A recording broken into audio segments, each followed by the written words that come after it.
Hallo ihr Lieben, schön, dass ihr bei meiner Food Lounge wieder mit dabei seid. Ich habe für euch heute mein erstes Osterrezept und zwar machen wir eine Erdbeer-Quarktorte. Viel Spaß! Dafür braucht ihr 3 Biskuitböden mit einem Durchmesser von 26 cm. In der Infobox unten findet ihr ein Rezept dazu.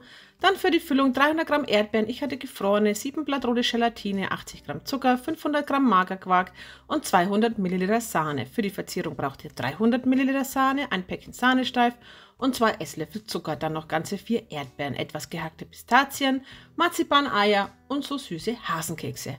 Los geht's. Als allererstes müssen wir den Boden vorbereiten. Dazu nehme ich einen Boden von den 3, lege ihn auf eine Tortenplatte und stelle einen Tortenring darum.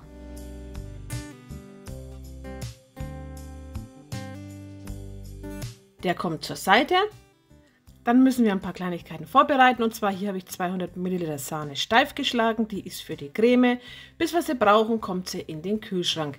Dann die Gelatine ins kalte Wasser legen und so gute 5 bis 10 Minuten quellen lassen. Übrigens, ihr könnt weiße Gelatine auch nehmen.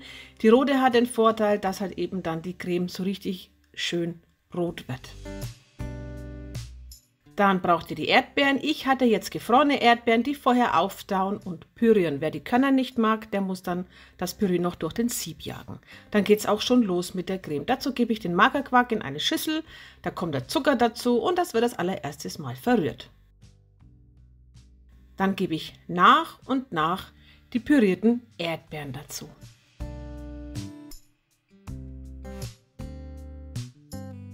Während meine Erdbeermasse in den Quark eingerührt wird, wende ich mich der Gelatine zu. Die habe ich hier jetzt ausgedrückt und die müsst ihr jetzt schmelzen.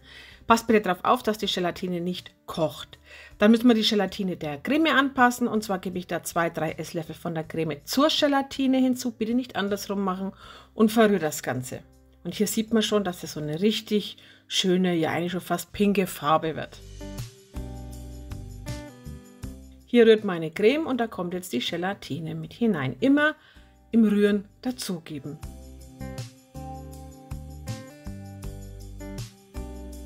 Meine Creme ist fast fertig. Jetzt braucht ihr noch die Sahne. Die gebt ihr da jetzt einfach mit hinein und hebt sie unter. Nicht wundern, die Creme wird jetzt wieder etwas heller. Ist klar, Sahne ist weiß und durch das, dass noch mehr Weiß dazu kommt, wird sie eben heller. Jetzt habe ich hier meinen Tortenboden. Da gebe ich jetzt die Hälfte der Creme darauf, verstreiche das Ganze gleichmäßig.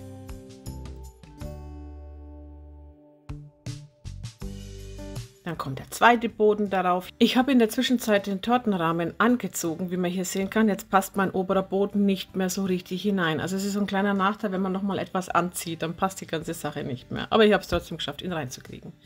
Auf diesen Boden kommt dann noch die restliche Creme, die wird ebenfalls schön gleichmäßig verstrichen.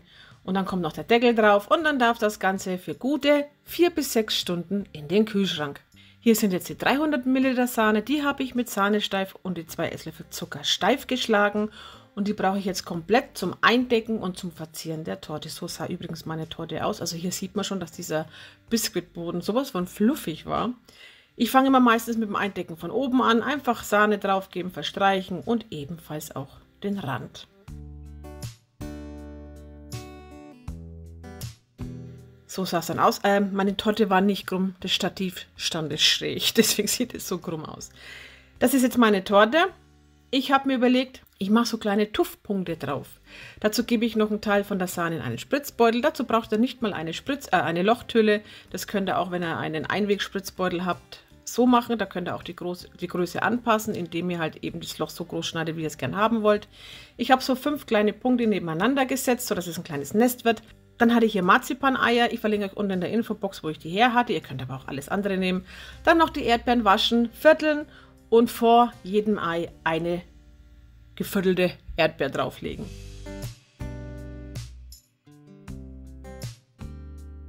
Dann mit der restlichen Sahne habe ich innen drinnen noch kleine Tuffs gespritzt. Den Kreis dann mit Pistazienkerne zugedeckt. Und dann hat das Ganze schon ein bisschen mehr Farbe. Also ich fand es richtig schön. So, dann gab es diese Kekse. In der Infobox zeige ich euch, wo es gibt. Die gibt es in einem Supermarkt. Ihr müsst da nicht extra online bestellen. Ich sage euch wo, aber schaut unten in der Infobox nach. Die habe ich jetzt unten am Rand entlang geklebt. Achtet aber bitte darauf, dass ihr pro Stück, also wo ihr die Stücke abgegrenzt habt, dass genau da in der Mitte ein Keks ist, sonst tut ihr euch schwer beim Anschneiden. Und so sah dann meine Torte aus. Hat wenig so ein Nugget Cake oder Naked Cake, wie das heißt, Optik. Hier ist dann noch der Anschnitt und jetzt seht ihr hier dann ganz, ganz gut, wie wunderschön, ja pink eigentlich, diese Torte geworden ist.